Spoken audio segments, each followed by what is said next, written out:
Hi, I'm Monica Olson, teacher in charge of the Pleasant Hill Instructional Garden and a Contra Costa Master Gardener.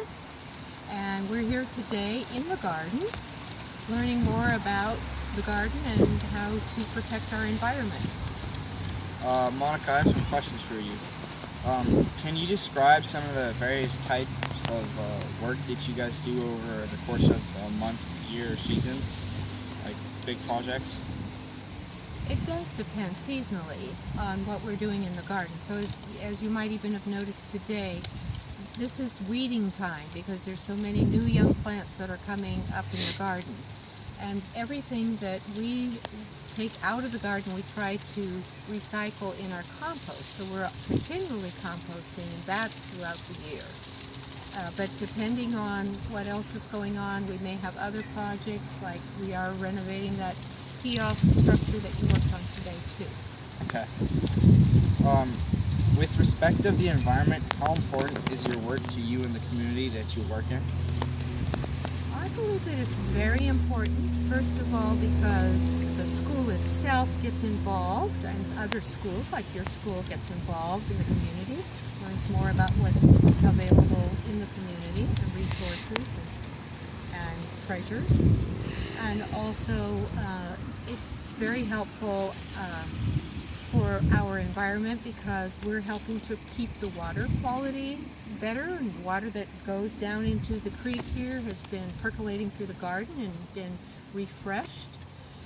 The plants give off oxygen, and we all need oxygen to breathe, so it's very helpful for all of us. Okay. In what ways do humans negatively impact this environment, would you say? Unfortunately, we have had both vandalism and theft at the garden, and we hope that people who do see that will encourage others not to do that in the future, because it costs money and time to fix and repair and replace what has happened in the garden. Okay. That's sad. It is sad.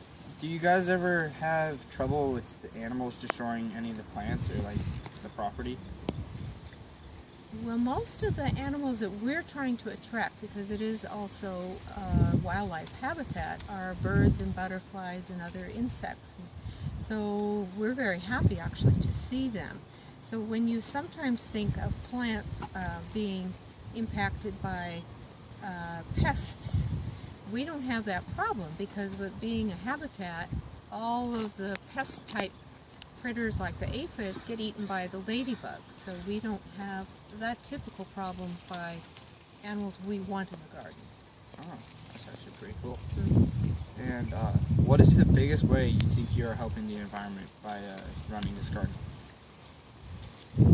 Hopefully the education for the students and the community and people who come out to help the garden, that learn about the garden and how they can then impact their own environment at home as well. Okay. All right. Thank you very much. You're very welcome, John. Thanks for coming out today. No problem.